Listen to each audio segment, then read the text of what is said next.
I think this doesn't matter. Who do you admire the most? I don't admire anyone. No, I don't want to be anyone. No heroes, no cartoon characters, no Arnold. Do you have anything to say to someone trying to start out in this bodybuilding, watching you, a fan? No. One of the biggest, baddest bodybuilders you'll ever lay eyes on. Nassar El-Sombarti. Please, the lady, that I'm happy that she didn't ask any weird stuff.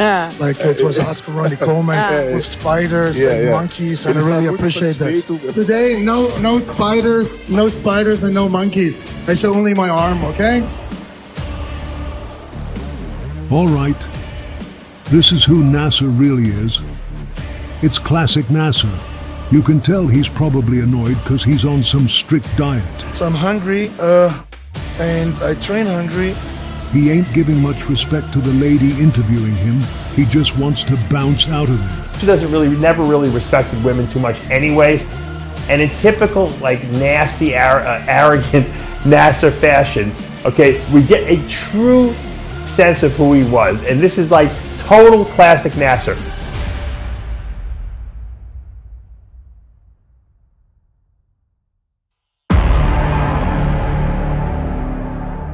Do you need to show the judges that will beat everyone else? You can't answer this. Okay, I can start talking? Yes. Well, I don't know. No, Can you tell me what it's about? No, it sounds good, believe me. Okay, but I will stop you if it's not appropriate. Okay. One of the biggest mass monsters to ever grace the world. Dudes like the ultimate beast in the game. I mean, Nassar is fantastic. He is one of the few bodybuilders who believed that Ronnie Coleman could be beaten. Ronnie Coleman, who has the Mr. Olympia title, is about 10 to 20% ahead of us.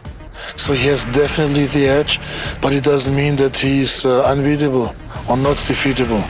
So, and I'm not coming into the show just to see how somebody wins. I like to be definitely up there.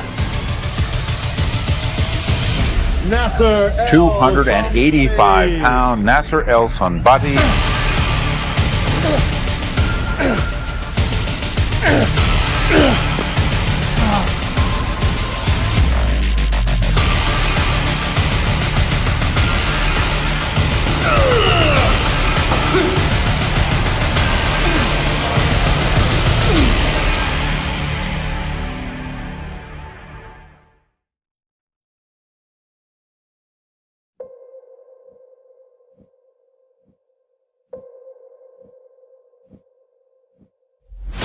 The sport is almost kind of brutal because you have to be consequent, you have to have a lot of discipline, you have to be dedicated, and you have to work until the last minute, until you are already on stage.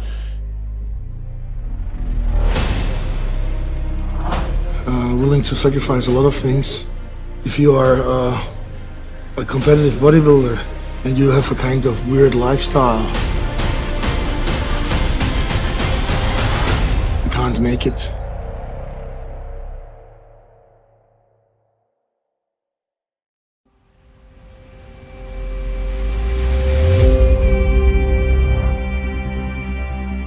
If it's rainy, if it's cold, if your girlfriend broke up with you or if your boyfriend broke up with you, you have to go to the gym. Otherwise, there are no results coming. Months of 12 months on a diet, and then people always ask you, how are you feeling, whatever. I feel always the same, my training is always the same. My training wasn't different to the year 92, or my diet wasn't different to the year 91. It's always the same. I think it's my 56th show, so I've been competing in over 45 pro shows. And people always ask me in the diet how I'm feeling. I feel normal, I'm not a psycho case or nut case. To investigate all the time how I'm feeling every 15 or 20 minutes. And sometimes I wish people don't know that I'm getting ready for a contest. Otherwise, they wouldn't ask me all these questions which are really not relevant. Nassar weighed 325 pounds. The scales couldn't even handle it.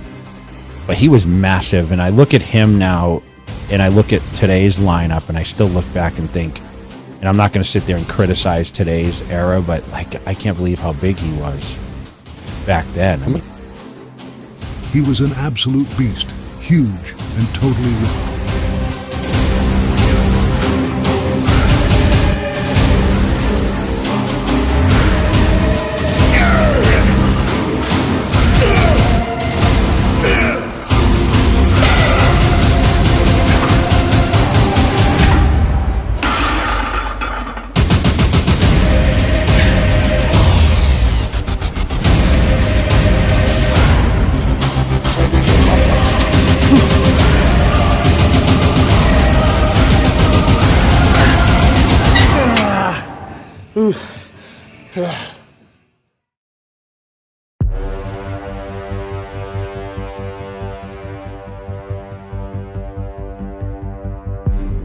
You know which question I don't like either? Is a lot of people who are not too familiar with bodybuilding.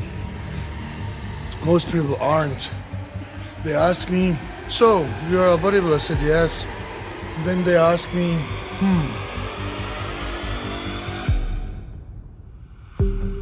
are you working besides that? Do you have a job? But these people don't understand. To be on the level where I am right now, and the other top 15 in the world, you have to do it full professionally, and I'm a professional since 1990.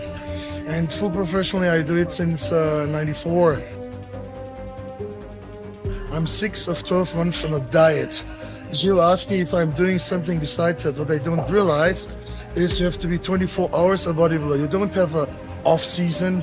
You speak about off season, but in off season you have still to train. It's not like in football, on baseball, where you take 1, 2, 3, 4, 5 months off. It's quite differently. If you don't train a muscle for 96 hours or for 5 days, the muscle is shrinking, so you're forced to train all the time. In the 96 German Grand Prix, Nassar totally overshadowed Yates. And in the same event, he made Ronnie Coleman look small too.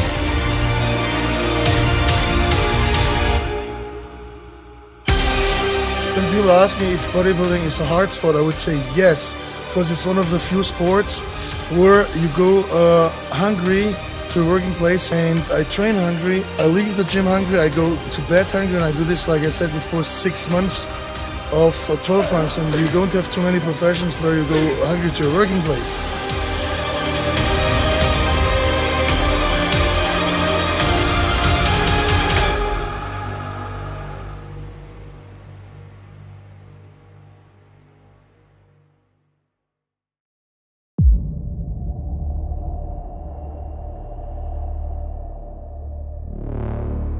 it was 3 weeks before the Olympia.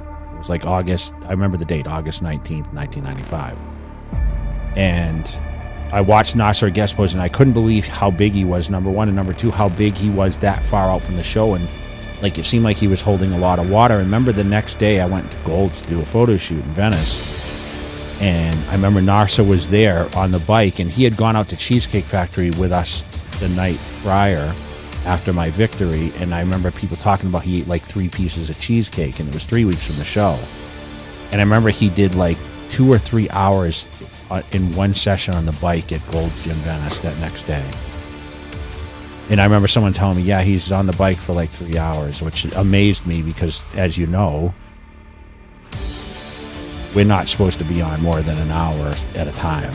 And so it kind of shocked me that, you know, number one, he'd go eat cheesecake 3 weeks out from the show. Number two, 3 hours of cardio. And then, of course, he goes to the Olympia and he gets third.